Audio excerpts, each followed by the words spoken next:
everybody, my name is Angie. Welcome to my channel. So today I am going to show you one of the things that I like to do with batting scraps. So if you are a quilter or do anything with batting, really, bowl cozies, anything like that, you probably end up with a lot of scraps of varying sizes.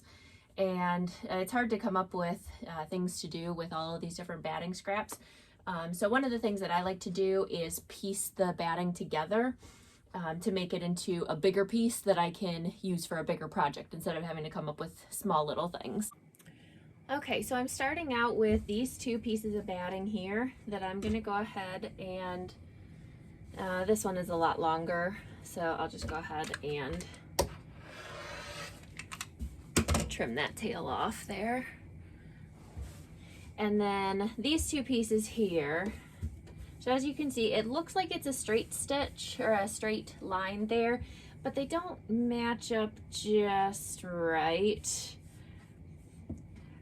So we need to make sure that these two line up perfectly so that when we go, we're gonna go ahead and zigzag stitch them together like this, so that they are just kind of butted up together. But if we don't have a nice straight line, then it's gonna kind of buckle up in the middle like that. And we don't want that. So we need to make sure that these two are a nice even line right down the middle, and they, you know, form a straight line between the two of them. So to achieve that, what we're going to do is overlap these just a little bit, just enough so that the entire, see that? It looks like it's overlapping, but then it kind of, there we go. So we just need to make sure that it overlaps and it's all nice and laying flat. And then we'll take our straight edge here, and we're just going to make sure that the straight edge catches both the top and the bottom pieces, so both of these. So I'm just going through and making sure that I can feel that bottom piece on this side of the ruler. So then we'll just go ahead and cut. So that cuts off that bottom piece and then the top piece. So now I know these two were both cut and perfectly line up like that. So now we're going to go over to our sewing machine and we're going to zigzag stitch these together. Okay, so then as you can see, I have my Juki moved out of the way. This one is a straight stitch only machine, so that's not very helpful when I'm doing stuff like this. So I needed to bust out my Brother sewing machine, which has a zigzag stitch and all the different decorative stitches on there. So that's what I am busting this one out for. So I'm going to set it to a zigzag stitch, and then I have my stitch length set to 1 millimeter or a 1.2, and then the width I have set a little bit wider to a 4 millimeter. So that way it's a nice tight stitch, but it is wide. So in case I don't feed this through perfectly down the center, it's okay, it should still catch it.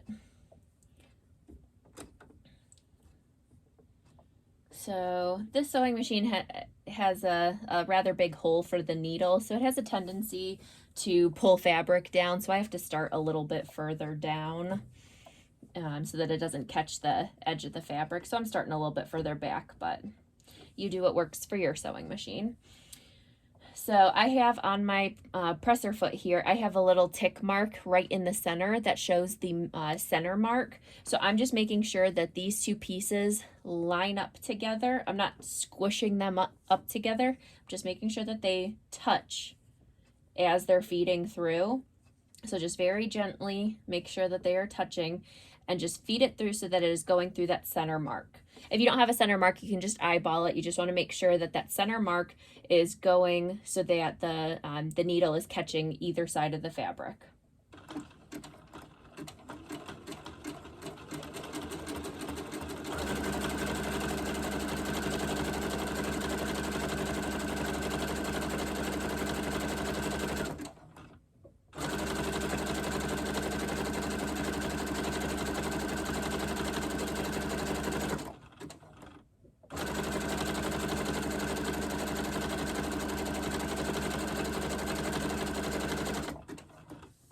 just like to stop periodically just to make sure that it's all still feeding through nicely.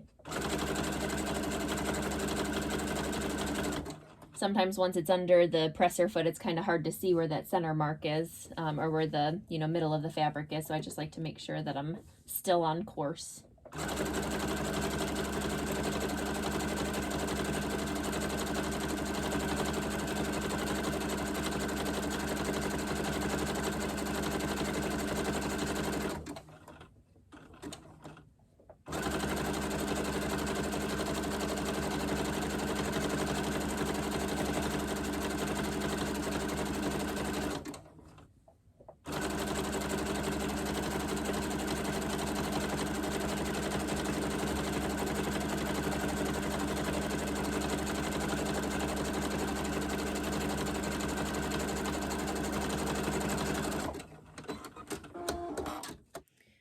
So you can see that zigzag going down the center. So that gives you one big piece that you can now use for a little bit of a bigger project if you need to. So you can take this and piece all of your scrap batting pieces together, or if you are using I make a lot of bowl cozies, so I have a lot of smaller pieces that are just small enough that I can't use for bowl cozies. So I piece them together into a little bit of bigger sheets like this so that they're big enough that I can cut a bowl cozy out of them. So when you're doing something like that, you want to make sure, obviously for bowl cozies, you want to make sure that you are using 100% cotton batting if you are going to be microwaving your bowl cozies. But you also want to make sure when you're piecing this together that you're using 100% cotton thread to piece that together. That way, when you go and put this in the microwave, the thread that you use to piece that doesn't melt.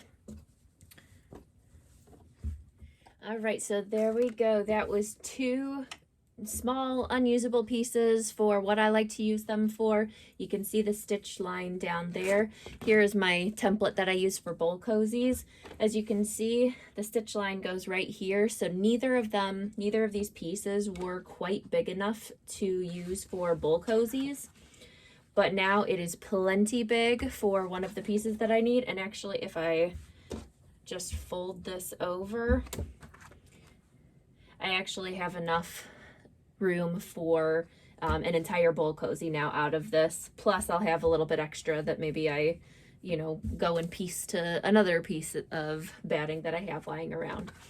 So that's one way that I like to use my scrap pieces of batting, just to, I don't like to waste stuff. So it just puts to use those smaller pieces that I, otherwise wouldn't really have a use for.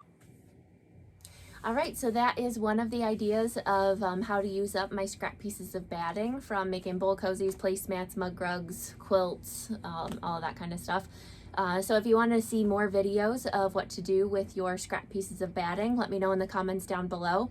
Give this video a thumbs up if you liked it, and let me know if you have any fun things that you like to do with your scrap pieces of batting. All right, I'll see you later. Bye.